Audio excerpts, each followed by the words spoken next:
Hi, and welcome to Reality Check. I'm your host, Lou Meyer. This week we're fortunate to have Rick Gunn on the show. Rick, thanks for coming on. Thanks for inviting me on. Oh, my pleasure. So, in case folks missed it, a few weeks ago, Rick was here to speak about his trip around the world, 25,811 miles, 33 countries in 944 days. It sounds like some sort of record. No, not even close. I think a Kiwi just set the record, and I don't really know why you'd want to set the record going around the world on a bicycle. I want to stop and see things, and most bicycle tourists want to take it slow and take it all in. So actually the 944, it was 3 years roughly, and I wanted to take my time and do it right. So it sounds like you certainly did. Yeah. You know, the usual question would be, what motivated you to do something monumental like this? As I tell in my show, there are a lot of different layers of why I did this. A lot of them have to do with my upbringing. You know, my mother passed away when I was young, and before she died, my parents were in the middle of a divorce. It was fairly painful situation, but she flew to try and see the world and travel before she died, and she got to Europe, and she had to fly back. She landed and had to come back immediately, and she died shortly after that. So it was a fairly painful lesson for me in my life, but a formative one in that. And from that something painful, eventually I learned that I need to follow my own dream and find my own dream and execute that dream. And so that's where that came from. Along with a couple of other reasons too. 80% of all Americans don't have passports, and they're afraid to travel, and especially after 9/11. So I thought I'd traveled before, and I really wanted to be able to bring back this human family to the people in America who could use to be exposed to the greater world. I feel at this time after 9/11. Now, were you an avid bicyclist before you took this trip? Absolutely, absolutely. So you just said, this is it, I'm going on a bike. Well, I'm neurotic and I've got ADHD, so the best thing for me to do is to be moving at most times, so bicycle was just a natural thing. I swim, I run, I hike, I kayak, so for me I'm always in movement, but bicycle is kind of like a settling thing. It's like a meditation for me, so it settles me, and you know, along with the photography and the writing, I was able to kind of bring it all together into kind of a new job for myself. What a fabulous trip. So, well, let me ask you, like how far, it's probably not an average, but how far on a bicycle would you get before some major thing would go wrong, and then you have to go, oh, I got to stop dead and fix this thing on my bike? Well, I made the first 1,000 miles, my frame broke, so... Oh, yeah, that would be a major thing. That's a major thing. Actually, I made it to 395 from San Francisco, and I blew out a tire, and I was stranded right off the bat. So I learned very quickly, right off the bat, that equipment is a major thing. You're no longer riding as a weekend warrior. You're no longer riding just for pleasure. You're not going to bring it to the bike shop. You've got to take care of that vehicle. And you know how to do all the maintenance yourself and repair things? You know, it's funny, I change endless amount of flat tires, but when it comes to a derailleur and fixing the gears, I mean, that's the hardest thing I've ever done on a bike, you know. Trying to adjust the gears, I'm not very good at it. But if I wasn't able to do it, I'd find somebody who was, or make it work until I found somebody who did. What about visas and stuff like that? Did you have to plan the whole trip out in advance and get visas while you were here in the States, or could you do it on the run? Well, actually, as I wrote in some of my journals, there's no planning for a 3-year journey around the world. There's only the things that you take care of before you leave, and then the things you fail to take care of after you left. And so a lot of it's on the fly. In fact, most of it's on the fly, and you learn how to make it happen on the fly. So visas would happen at borders. If they needed to be prepped out beforehand, like Uzbekistan and such, you'd have to do that beforehand in another country. But it just was a lot of word of mouth and a lot of intuition, that kind of thing. What about like when you went to Tibet? You know, I practice Tibetan Buddhism, and I remember my Lama in the East Bay was going back to visit his family. He had to disguise himself as somebody else. He had to get a visa months and months in advance. And he took some Americans with him, and everybody had a whole bunch of issues to deal with getting in, you know, well, they call it China now, but getting into Tibet, in and out of there. Did you have any problem with that? Yeah, yes and no. I mean, what you have to understand is China's a huge country, and when they let you through the gate at some point in time, they don't always know where you're going to go from that point. So I came in from the west in Kashgar, and then made my way to Tibet from there. So up from the western deserts, up onto 16,000 feet up onto the plateau. And so at that point in time, you go through checkpoints, and I made it through all the checkpoints, and then once we got to a place called Ali, This was in 2006, I believe. Me and a friend had to turn ourselves into the police and say that we were criminals for traveling that far. And then we filled out a confession, and after we did, we had a permit to ride the rest of the way. So kind of interesting. That's so odd. But since that uprising of the Tibetans during the Olympics, I've understood now that there are no more cyclists anywhere across Tibet, a Western cyclist. They've closed the road. No one does it. So we were some of the last people to do it. Wow. Speaking of being a Westerner, especially during the Bush administration, Americans weren't looked on it with the kindest light. How were you treated as an American traveling around the world? It depended on the countries. I went through 33 countries, and I would say I probably got 33 different responses. It depends on who you're talking to and their knowledge level, their education level. In Europe, during that time, Bush was in administration, and I was extremely bad, extremely bad. Our view as, not me personally as American, people were able to distinguish between the American and the government. And well, that's wonderful. Yeah, but they would lambast me. I mean, what is going on? What's happening? Trying to explain to me what's going on with this person. And all I could simply say was, I didn't vote for the man. Yeah, right. And I said that over and over again. Now, do you speak other languages, or did you have to find folks that spoke English? What most people don't realize is once you get out into the world, toddlers there once they start school, they learn their own languages, and within that first grade, they're learning English. And that's where we're behind the eight ball.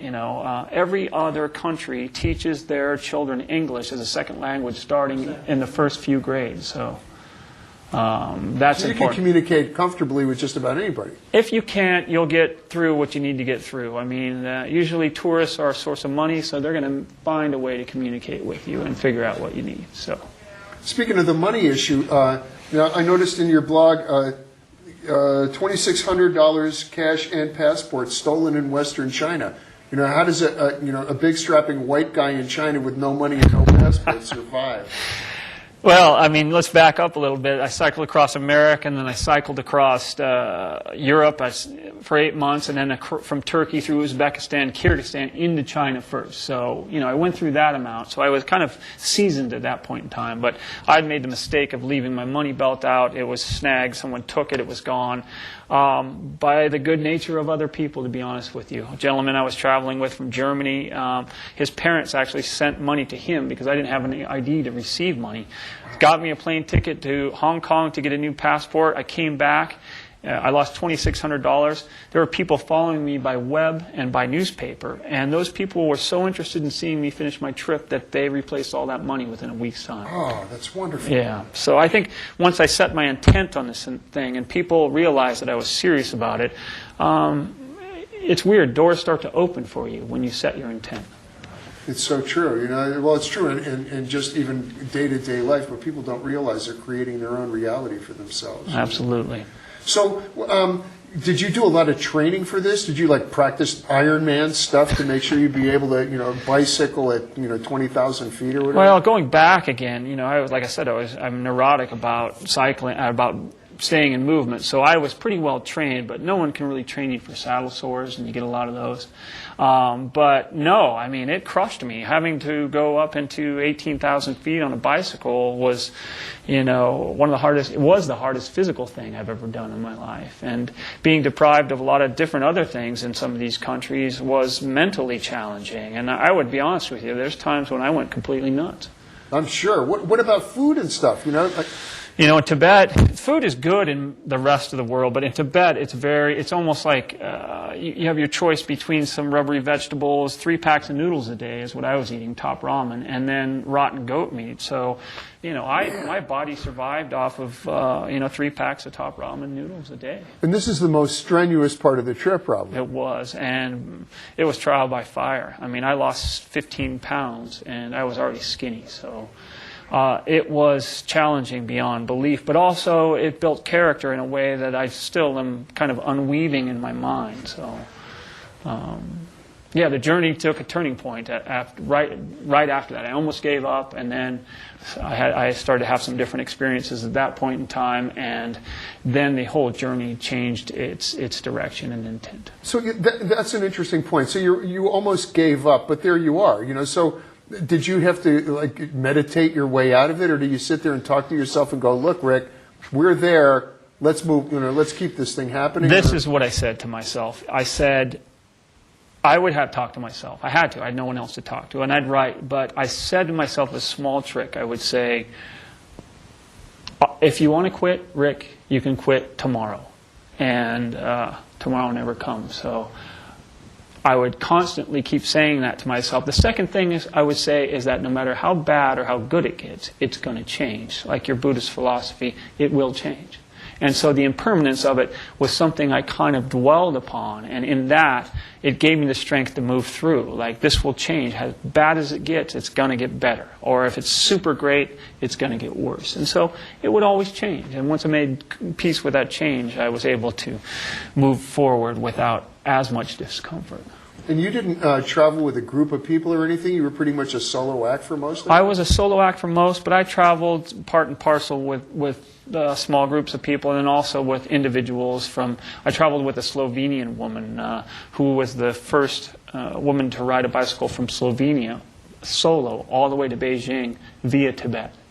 So you meet incredible people while you're out there, while you're doing these things. I mean, you realize that you're not the only one, and that these people go through incredible hardships too. And so there's a lot of solace in that. And also you see the suffering of the people themselves, and you think, well, I'm going back to a comfortable bed and what I thought was going to be a strong economy when I came back. But, these people don't get to go back to that comfortable spot. No, this is their life. This is their life. And so after Tibet, I started seeing a lot of, in Tibet, oppression by the Chinese government. And then dropping into Nepal, you got the new Maoist government moving in. And then through India and Bangladesh, I saw poverty on a scale that was off the charts. Wow.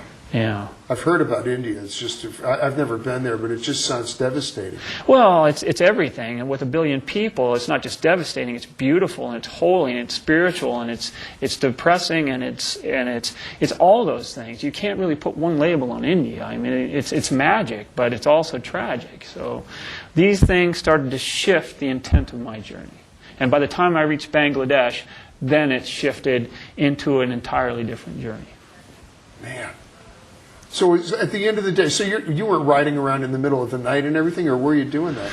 Not as much in the middle of the night. I had to do that in Europe because the days are short, and I was there during the winter. But no, in Tibet we were camped out. I was riding with this woman for quite some time. We would free camp, next to villages, and in Kyrgyzstan and Uzbekistan we were treated very good. We were brought into all those different small nomadic villages and treated very well. The reason I mentioned the nighttime thing is because once you're done during the day and you've worn yourself to a complete frazzle, there you are at night. Is that your time for writing and kind of reflecting on the day? It is. Usually my time for writing and reflecting was when I stopped. So I would have a chunk that I would do, and that would be continuous travel for a long period of time. And then I'd stop, put things away, get the camera out, and then really work the camera and collect up the stories, and then kind of summarize what I'd done in the last 2 weeks or whatever, and then send that to the newspaper I worked for. Did you set a goal of a travel of a certain amount of miles per day or a certain destination each time? The United States, people don't realize the United States is huge. So that was right off the bat, from San Francisco to New York. I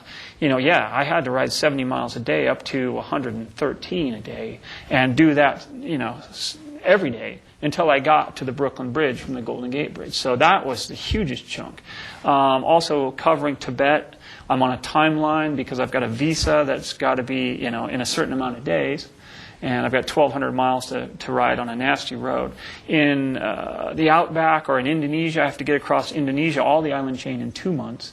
Across Australia, across the outback, and the time allotted. So yeah, I had to set some goals. There are some places where I was a little more lax and a little more kicked back, and so a whole mix of that kind of thing. It's interesting. It's hard to wrap your head around that concept. But if you think of in a car, we'd get from like here to Willits in what would take you a day. Right. And there you are. So no wonder 3 years of riding. And that's why I say it's kind of like magical is a good word for it, but.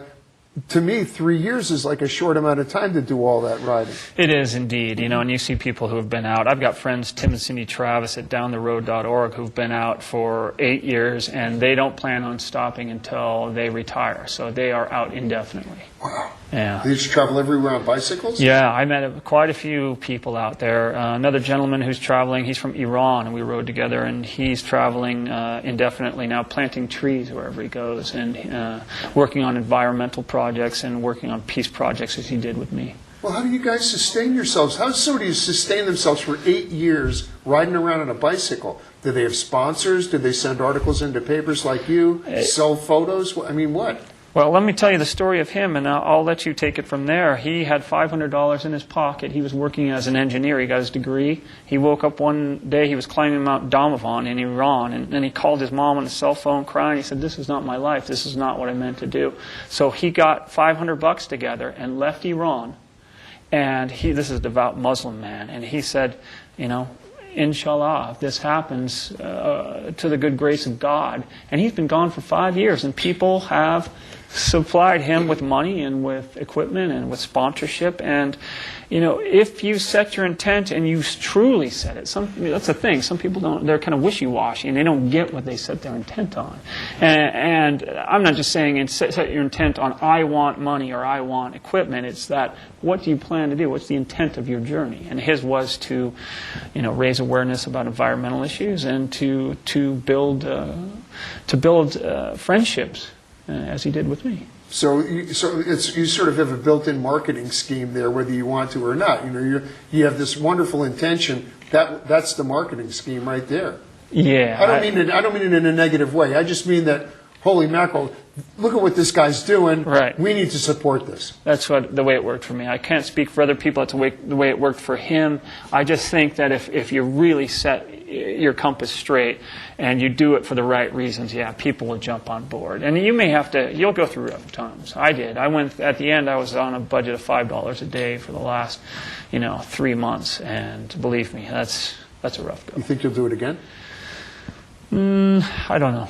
Probably not that way. I did a lot of projects on my own there, and I'd like to do specific projects dealing with political issues and environmental and world issues, and doing it the same way, writing stories, volunteering, and lending a hand and bringing up these issues, these bigger issues, rather than just riding a bicycle and taking pretty pictures and saying I saw Thailand or I saw Cambodia, but really getting involved with some of the situations there and understanding what's going on. You're so far beyond a travelogue, it's insane. No, I don't. So look, I don't know what I'm going to do. It's amazing. Well, we got about 10 minutes left, and I know you've got a whole bunch of slides here, and I think pictures really tell the tale. And you can, improve the tale by telling about the pictures. So let's go for some of that. All right.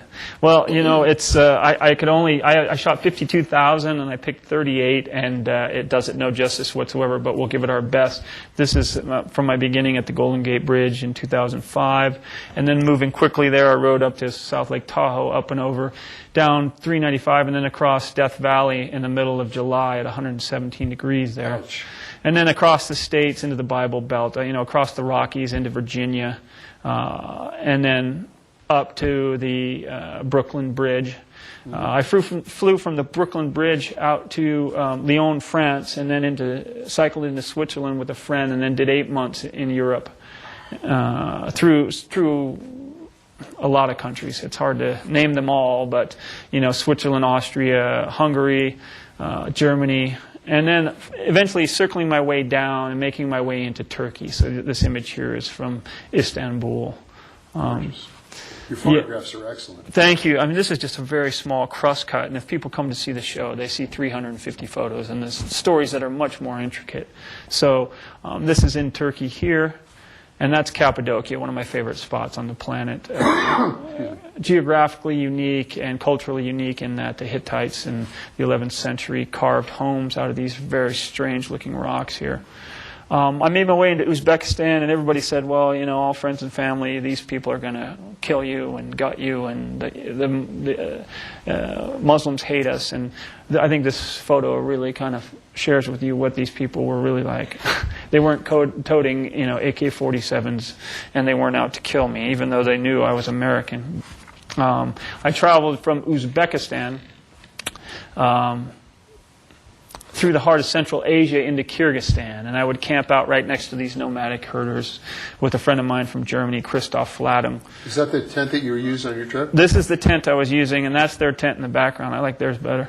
Yeah, That's a lot yurt. easier to carry yours on a bike. Absolutely. Now, did your tent last you your whole trip? At the very last part when I was in Australia, it made it 2.5 years. It turned into kind of tissue paper, and I was, that ultraviolet light kind of eats away at the tent. So right in the last part, I had to get a new tent, but it made it most of the way. Wow. Yeah. So these are all pictures. This is Kyrgyzstan here. And then into western China along the Karakoram. I didn't ride on the Karakoram highway, but very near. And what people don't understand about western China is it's mostly Muslim people. It's the Uyghur people. And, they're contained. They're an autonomous region that was once autonomous. And the Tang dynasty came in and sacked them, and now they're under control of the Han Chinese, And so the people talk about Tibet all day long, but you hear very little about the Uyghur population in the West. From there up into Tibet, this is reaching the Tibetan Plateau here.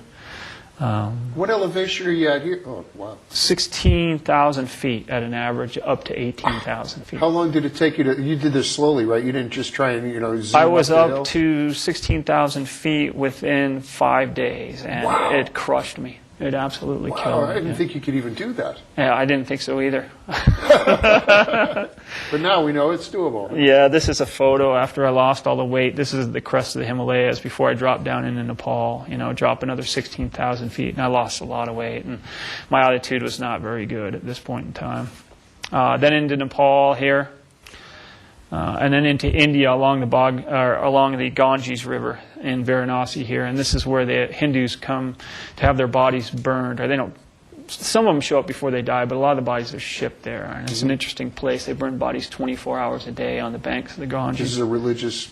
Well, the Hindus, they believe that if you are burned, you're cremated there, and your ashes are spread in the Ganges, you go directly to heaven. So there's bodies shipped, all over the world to this exact city so that they are cremated. I got to remember not to bathe in the Ganges if I do hit it. I saw everything there. Into Bangladesh after that, where 140 million people in a country the size of Iowa, I began to see overpopulation issues that were beyond my fathoming. So after I'd seen poverty and some of the things there, I began to volunteer 1 week a month. So that was the shift I talked about in my journey. After seeing all this poverty and after seeing all these things, I decided, I can't complain about it.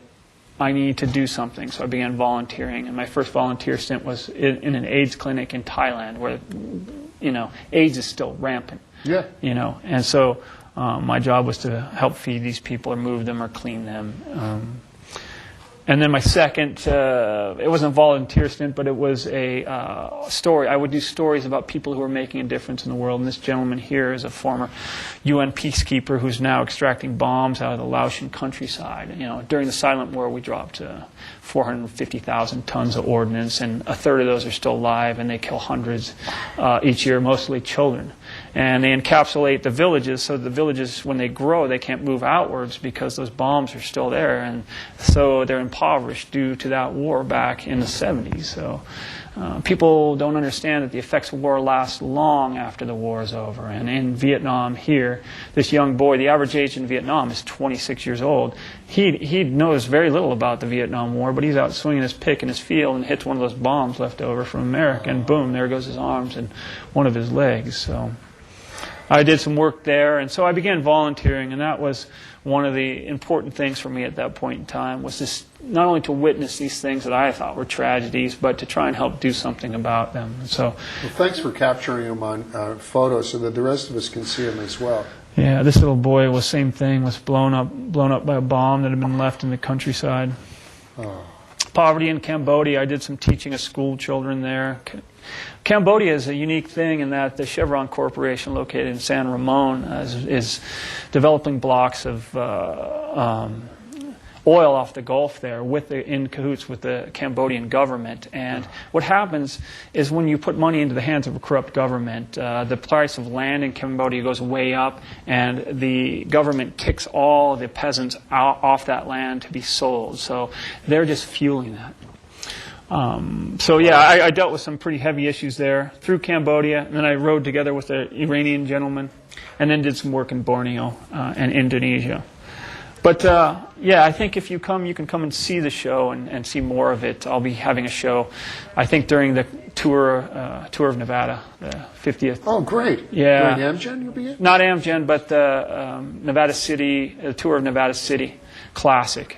So look for the Soul Cycler show, and you'll be able to hear the whole thing if you want to come out then. Certainly. I'll tell you, if you just get in touch with me in advance, I'll notify people on the show. We'll just periodically mention that you're going to be coming and that's That'd be going to great. happen. I'd sure love That'd to be have wonderful. Boy, you came away with so much stuff. It's too much for a half an hour, let me tell you. And hiding in a cave, you know. I'm about there right now, let me tell you. But if you come and see the show, you get a whole lot bigger picture of it, and you get a feeling for it, and you can ask questions and really get to the nut of the matter if you really want to. And I encourage that, because this is a great place for it. I love coming down to Nevada City. It's a wonderful place. The world, I mean, all that poverty and the overpopulation and everything, you know, you would think that people would have figured that out by now, but they haven't at all. You know, there's like the overpopulation, to me, it contributes a lot to the poverty, and there's corruption and all the other stuff as well. Right. It's like hard to figure out where to get started to try and do anything. I think that where to get started is to look within yourself and figure out what is your way to give. You know, instead of just saying this is all too much for me. I see a lot of people that say, oh, it's all corrupt, I can't do anything about it. To look and find what you're good at. I thought I was good at photography and telling stories. Maybe someone else is good at knitting, or they can make a difference by doing accounting or whatever it may be. Everybody's got a special way to give. It's the choice to give that really makes the difference. Wow. Hey, thanks, Rick. Thank you so much for I coming sure on. appreciate it, Lou. I know that there was some complications getting here, and I sure appreciate you guys going through it after all. Oh, this is excellent. So you can find out more about Rick and his travels at rickgunphotography.com, spelled like it sounds. Email soulcycler@yahoo.com. You'll be back again for the Tour of Nevada Classic. Yeah. Is there any last minute? Oh, what kind of bike were you riding? I went through 3 bicycles, so yeah, and hundreds of different parts. So it was like if I could put the pile in the room, it would stack up to the ceiling. Just thinking that would be a great revenue generator. If you could say, hey, I did all this on a trek, you'd be in shape. Thanks again for watching Reality Check. Thanks so much to Rick for coming on. If you or anybody else would be a good guest for me on the show, please email me at loumeyer@nccn.net, and we'll see if we can get you on. I want to thank my skeleton crew for today, Sam, Terry, Scott, and Gail, who made this all happen. Thanks to NCTV for being here and allowing us to use the studios. Bye-bye. We'll see you next week.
Our Northern Sierra Propane team is a family-oriented business that is committed to giving you fast, prompt, and reliable service.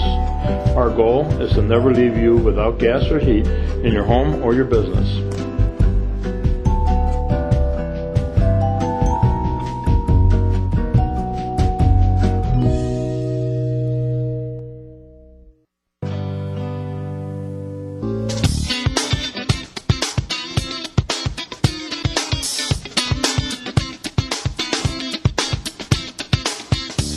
From Pacifica, this is Democracy Now!